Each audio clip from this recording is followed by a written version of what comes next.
dando continuidade às lições do terceiro trimestre, os princípios divinos em tempo de crises, reconstrução de Jerusalém e o avivamento espiritual como exemplos para os nossos dias. Estamos de posse hoje da 8ª lição deste trimestre, lição essa que tem como tema: as causas da desunião devem ser eliminadas. A união caracterizada os judeus libertos do cativeiro. Está no seu primeiro tópico com 3 subpontos. Qual era a base desta união? Esta união entre judeus simbolizava a união que deve haver a Igreja de Deus, conforme Gálatas 6, versículo 16. Esta união é uma verdadeira força. O segundo tópico também está dividido em 2 subpontos. A união entre judeus estava ameaçada. Qual era a ameaça e como se explicava esta grande injustiça? Terceiro subponto, Neemias solucionou o problema. Está dividido em 3 subpontos. Primeiro, Neemias convocou um grande ajuntamento, conforme Neemias capítulo 5, versículo 8. Também Neemias fez uma proposta conciliadora. E terceiro subponto, a proposta de Neemias foi acatada. O quarto tópico vai falar sobre a paz voltou a reinar entre os judeus.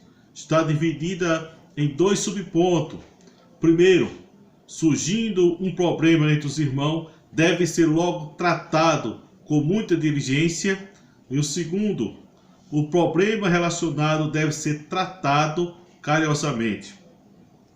O texto áureo diz: ó, quão bom e quão suave é que os irmãos vivam em união. Isso é o Salmo 133, o versículo 3. A verdade prática diz: a união é uma força indispensável para a igreja, é um testemunho diante do mundo e um estilo para o crescimento da obra de Deus. A leitura bíblica em classe, ela se encontra em Neemias capítulo 5, versículo 1 e depois versículo 6 a 12, que vamos estar lendo, que diz o seguinte: foi, porém, grande o clamor do povo e suas mulheres contra os judeus, seus irmãos. Versículo 6. Ouvindo eu, pois, o seu clamor e essas palavras, muito me enfadei e considerei comigo mesmo no meu coração. Depois pelejei com os nobres e com os magistrados e disse-lhe: usura tomai cada um de seu irmão. E ajuntei contra eles um grande ajuntamento. E disse-lhe: nós, resgatados os judeus, nossos irmãos, que foram vendidos a gentes segundo nossas posses, e vós outra vez vendei vosso irmão, ou vende-se-ia a nós? Então se calaram e não acharam que responder. Disse mais: não é bom que fazeis, porventura não devias andar no temor do Senhor Deus, Senhor nosso Deus, por causa do opróbrio do gentio, os nossos inimigos? Também eu, meus irmãos, meus moços, ajuro, lhe temos dado dinheiro e trigo. Deixando esse ganho, reconstruí-vos hoje, vos peço, as suas terras, as suas vinhas, os seus olivais, as suas casas, como também o 100º do dinheiro do trigo, do mosto e do azeite que vos exigis deles. Então disseram: restituímos e nada procuraremos deles, faremos assim como dizes. Então chamei o sacerdote e o fiz jurar que faria conforme estas palavras. Então, esta é a leitura bíblica em classe.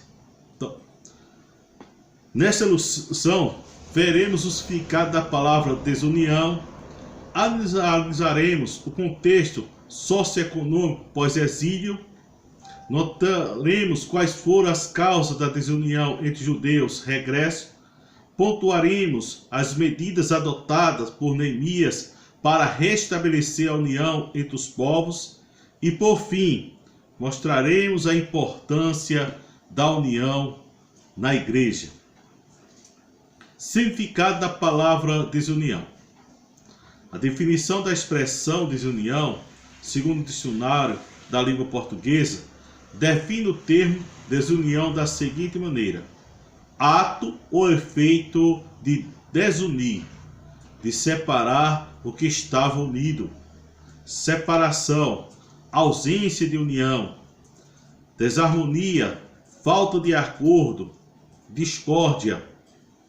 O retorno do cativeiro foi marcado pela união do povo na construção do altar, conforme está em Êxodo capítulo 3, versículo 1.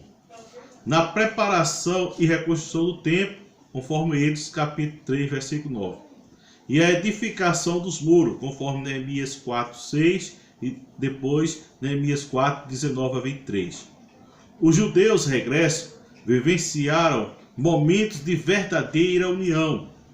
O povo se ajuntou como um só homem, conforme Êxodo capítulo 3, versículo 1 e Neemias 8, 1. Entretanto, não demorou muito para que essa união fosse afetada. Neemias lida agora não com um problema externo, mas interno, não procedente dos inimigos, mas oriundo dos irmãos, como veremos nesta lição. Primeiro, entendendo o contexto socioeconômico pós-exílio. No meio de uma grande obra, conforme Neemias 4,19, para um grande homem, para um grande Deus, conforme Neemias 1, versículo 5, ouviu-se entre os judeus um grande clamor. Está lá em Neemias capítulo 1, versículo 5, que é da nossa leitura oficial. Não estava clamando contra os samaritanos, os amomitas ou os árabes, mas contra os seus próprios povos. Foi, porém, grande o clamor do povo e de suas mulheres contra os judeus, seus irmãos, conforme Neemias capítulo 5, versículo 1. Judeus estavam explorando seus compatriotas e a situação econômica havia se tornado tão desesperadora que até mesmo as esposas que acostumavam manter-se caladas participavam do protesto, conforme vemos em Neemias capítulo 5, versículo 1. Examinando o texto, é possível distinguir três grupos de pessoas, o qual era o seu clamor. Então vamos ver detalhadamente esses três tipos de grupos, né? Primeiro, os mercadores e trabalhadores, conforme Neemias 5:2. Os primeiros a reclamar foram os trabalhadores com grandes famílias que se viram sem fonte de renda para se manterem. Eles não possuíam terra, mas precisavam de comida para sobreviver. A população estava crescendo, os alimentos eram extremamente escassos e o povo passava fome, conforme Neemias 3:5. Essas pessoas não podiam fazer coisa alguma, de modo que voltaram seus clamores por socorro para Neemias. Segundo, os fazendeiros, conforme Neemias 5:3. O segundo grupo era constituído de proprietários de terra que havia hipotecado suas propriedades a fim de comprar alimentos. As nossas terras, as nossas vinhas e as nossas casas empenhadas para tomarmos trigo nesta fome, conforme Neemias 5, versículo 3. Porque os que sofriam com os impostos era o terceiro grupo, conforme Neemias 5:4. O terceiro grupo de pessoas era aqueles que estavam tomando dinheiro emprestado para pagamento de altos impostos ao rei da Pérsia, com penhora de suas colheitas, sem possibilidade de pagamento, sendo forçado a vender seus filhos como os escravos, conforme Neemias capítulo 5, versículo 5. No tempo de Neemias, a tensão social chegou ao ponto que os israelitas vendiam a fim de resgatar suas dívidas. Alguns acabaram por entregar suas filhas como escrava a povos estrangeiros, conforme Neemias capítulo 5, versículo de 1 a 7.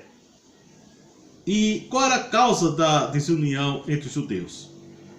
A avareza dos mais ricos, a avareza dos nobres e magistrados foi imprescindíveis. Usuras, tomais cada um do seu irmão, conforme Neemias 5, versículo 7. O apego demasiada riqueza fez com que os ricos oprimissem seus irmãos, cobrando altos juros, atitude esta proibida por Deus, conforme Êxodo capítulo 22, 25, Levítico capítulo 25, versículo 36 e 37, Deuteronômio capítulo 23, versículo 19 e o versículo 20. A lei de Deus estava sendo violada e os pobres ficando cada vez mais endividados, conforme Neemias capítulo 5, versículo 2 a 5. O exército de Sanbalat era menos perigoso do que a avareza dos nobres. A avareza é um pecado que submerge os homens na perdição e ruína, conforme está em 1 Timóteo capítulo 6, versículo 9 a 10. Também a indiferença. O sofrimento dos meros favorecidos parecia não incomodar a classe rica. Embora todos fossem compatriotas judeus, alguns tiveram de ir ao extremo de vender a si mesmo e outros seus filhos como escravos, conforme Neemias capítulo 5, versículos 5 e 8. Esta indiferença é questionada pelos judeus pobres que os verem seus filhos sendo vendidos como escravos, e outros judeus argumentavam: nós somos da mesma carne como eles, e nossos filhos são tão bons como os deles. E eis que sujeitamos nossos filhos e nossas filhas para ser escravos. Está lá em Neemias capítulo 5, versículo 5. Ainda que legítimo, conforme Êxodo 21, 2, Levítico 25, 39 a 41, vender os filhos era algo desumano. Por esta razão, o plano de Neemias era acabar com essas práticas injustas entre eles, já que uma das razões que levou o povo à pobreza foi exatamente a exploração dos judeus ricos. Restituir-lhe hoje, vos peço, as suas terras, as suas vinhas, os seus olivais e as suas casas. Está lá em Neemias capítulo 5, versículo 11. Neemias agora conversando para que esta desunião acabasse. Outra falta grave também era a falta de temor a Deus. Neemias, de maneira enfática, repreendeu os nobres: não é bom o que fazeis. Porventura não devias andar no temor do nosso Deus? Conforme Neemias capítulo 5, versículo 9 a parte A. A falta de temor a Deus e a sua lei fez com que os pobres fossem ignorados a ponto de passarem fome, conforme Neemias 5:3. Juros exorbitantes foram cobrados de seus irmãos, conforme Neemias capítulo 5, versículo 4 e versículo 7. Seus irmãos fossem vendidos justamente como escravos, conforme Neemias capítulo 5 e o versículo 5. E o nome de Deus desonrado entre os gentios, conforme Neemias capítulo 5, versículo 9, a parte B. E qual foi as medidas adotadas por Neemias para restaurar a união do povo? Primeiro, temos que entender de quando a comunhão dos santos de Israel era quebrantada, instalava-se a injustiça social, a opressão e a violência, conforme Jeremias capítulo 6, versículo 6, Jeremias 23, 25, versículo 3. Ao ouvir o clamor do povo contra os nobres e magistrados, Neemias agiu de forma imediata e justa, a fim de remover toda a injustiça e opressão em Jerusalém. Como líder habilidoso, Neemias percebeu que a desigualdade social e econômica ameaçava a estabilidade da comunidade e lhe inquietou a tomar algumas medidas. Primeiro, Neemias considerou no seu coração, conforme Neemias 5:7, a atitude opressora dos judeus ricos aborreceu profundamente a Neemias. Ouvindo eu, pois, o seu clamor, e estas palavras, muito me aborreci. Neemias capítulo 5, versículo 6. Apesar de irado, a primeira atitude de Neemias foi refletir o que deveria fazer. E considerei comigo mesmo no meu coração. Neemias capítulo 5, versículo 7, a parte A. A palavra considerar significa olhar, fitar com atenção, refletir sobre uma coisa, um fato, uma possibilidade, sobre alguém ou sobre si mesmo. Neemias, como era um homem de oração, e é provável que neste momento tenha buscado a direção de Deus, aprendendo como Neemias que nunca devemos deixar ser levado pela ira, mas agir de forma racional e equilibrada. Já diz o proverbista, não é bom proceder sem refletir, e peca quem é precipitado. Como diz no provérbio 19, versículo 2, não é bom proceder sem refletir, e peca quem é precipitado. Depois Neemias também repreendeu os opressores, conforme Neemias capítulo 5, versículo 7. Depois de ouvir o clamor do povo e considerar no seu coração o que deveria fazer, Neemias vai ao amargo do problema. Depois de que considerado comigo mesmo, repreendi os nobres e magistrados, conforme Neemias 5, 7. Neemias sempre se destacou como um homem sensível e levava em consideração os sofrimentos do seu povo, conforme Neemias capítulo 1, versículo 4, Neemias capítulo 2, versículo 3, Neemias capítulo 4, versículo 14.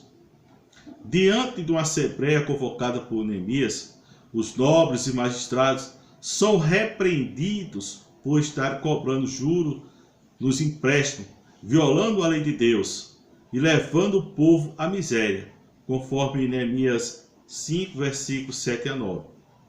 Também, Êxodo capítulo 22, versículo 25. Neemias pediu que os pobres fossem restituídos seus bens. Neemias 5, versículo 11.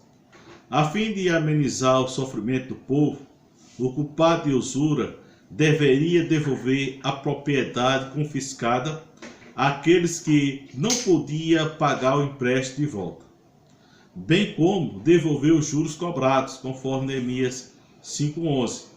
Os nobres concordaram em fazer a devolução e cessar seus atos de ganância, o que foi confirmado em juramento diante do sacerdote, conforme Neemias capítulo 5, versículo 12, que está na nossa lição diária. E de um ato simbólico, Neemias capítulo 5, versículo 13, os hebreus não podiam emprestar com usura para os seus irmãos, conforme Levítico capítulo 25, versículo 36, quando da colheita era obrigado a deixar os mais pobres as espigas, foi o que aconteceu à moabita Ruth, conforme está lá em Ruth capítulo 2 e o versículo 2. A importância da união na igreja. A semelhança dos que voltaram do cativeiro, a igreja primitiva vivenciou uma união singular, conforme Atos capítulo 2, versículo 42, Atos capítulo 4, versículo 32 a 37. Entretanto, não demorou muito para surgir foco de desunião entre os membros, conforme Atos capítulo 5, versículo 1 a 12, 1 Coríntios capítulo 1, versículo 10 a 13, Filipenses capítulo 2, versículo Filipenses capítulo 4, versículo 2, Gálatas capítulo 5, versículo 15. Isto aconteceu porque a igreja é composta de pessoas falhas e sujeitas à fraqueza. Todavia, o desejo de Jesus é que vivamos em união, para que todos sejam um, como tu, ó Pai, és em mim, e eu em ti. Também eles sejam um em nós. Está lá em João, capítulo 17, versículo 21. A união, ela produz bênção e vida. Como nós podemos ver no Salmo 133. Quando vivemos união, o óleo e o orvalho simbolizado do Espírito Santo é derramado sobre nós, trazendo bênção. Porque ali o Senhor ordena bênção e a vida sempre. Salmo 133, versículo 3. É importante também destacar que o orvalho é relacionado à fertilidade. Deuteronômio capítulo 3, versículo 13 e versículo 28. Também Gênesis capítulo 27, versículo 28. Enquanto a união com óleo é associada à fragrância, conforme Êxodo capítulo 30, versículo 34 e 38. Pois a união do povo de Deus é boa e agradável, conforme o Salmo 133, versículo 1. Quando vivemos em união, estamos testemunhando ao mundo a poderosa realidade do amor de Deus, para que o mundo creia que tu me enviaste, conforme João, capítulo 17, versículo 21. O nome de Cristo é honrado quando o crente não toma parte em questões que tragam divisão, evita fofocas e trabalha com esforço e humildade na obra de Deus, ouvindo e obedecendo seus líderes. Atitude que contribui para a união da igreja. O apóstolo Paulo exaltou a igreja a viver em união.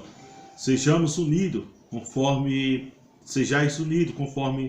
1 Coríntios, capítulo 1, versículo 10. Na Bíblia, encontramos várias atitudes que contribuem para que seja mantida a união entre os membros da igreja. Vamos trazer algumas anotações. Ter o mesmo sentimento, conforme está em Filipenses capítulo 2, Filipenses capítulo 4, 2, Romanos 12, 16, 1 Coríntios 10, 2 Coríntios 13, 11. Considerar os outros como superior a si mesmo, Filipenses 2, 3, Romanos 12, 10. Seguir o exemplo de humildade de Cristo, Filipenses capítulo 2, 3 a 8, Mateus capítulo 11, versículo 29. Se preocupar com o bem-estar do próximo, Filipenses 2, 4, 1 Coríntios 12, versículo 25 e 26. Socorrer nas necessidades, conforme Romanos capítulo 12, 3 a 16, Gálatas capítulo 5, versículo 9 e 10. No que depende de nós, viver em paz com todos, conforme Romanos capítulo 12, versículo 18. Não fazer acepção de pessoas, conforme está lá em Tiago capítulo 2, versículo 1 a 9. Não pagar mal com mal, conforme Romanos capítulo 12, versículo 17. 1 Tessalonicenses capítulo 5, versículo 15. Exercer amor fraternal, conforme 2 Pedro capítulo 1, versículos 5 a 7. 1 Coríntios capítulo 13, versículo 1 a 8. Romanos capítulo 13, versículo 10. Praticar o perdão e a misericórdia, conforme Colossenses capítulo 3, versículo 12 e 13. Mateus capítulo 18, versículo 21 e 22. Lucas capítulo 6, versículo 36. Suportar, corrigir e restaurar os mais fracos na fé, conforme Gálatas capítulo 6, versículo 1. Romanos, capítulo 14, versículo 1. 1 Tessalonicenses, capítulo 5, versículo 14. Efésios, capítulo 4, versículo de 1 a 3. E andar no Espírito. Está lá em Gálatas, capítulo 5, versículo 25 e versículo 26. Então, para concluir essa lição, podemos concluir da seguinte forma. Nesta lição, quando há injustiça social e desordem no meio do povo, a desunião aparece rapidamente.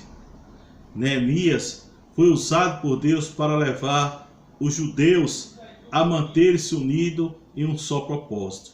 Semelhantemente, a igreja desses últimos dias precisa de união uniforme, para que a obra de Deus continue sendo edificante e edificada em muitas vidas, e muitas vidas possam ser alcançadas. Então, que nós possamos viver em união. Tão bom é que os irmãos vivam em união. Tão bom e quão suave é que os irmãos vivam em união. E possamos continuar unidos nesta obra, fazendo a obra de Deus com união, considerando que o grande é Jesus Cristo.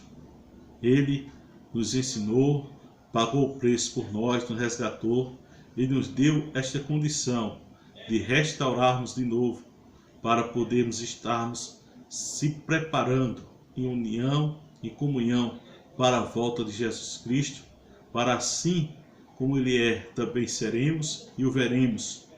Então, para que tudo isso aconteça na nossa vida, é preciso estar em união. Uma igreja unida é uma igreja vitoriosa. Uma igreja unida é uma igreja onde há o Espírito Santo de Deus reinando, onde há poder, onde há sinal. E possamos estar unidos um ao outro. E que Deus nos abençoe em Cristo Jesus.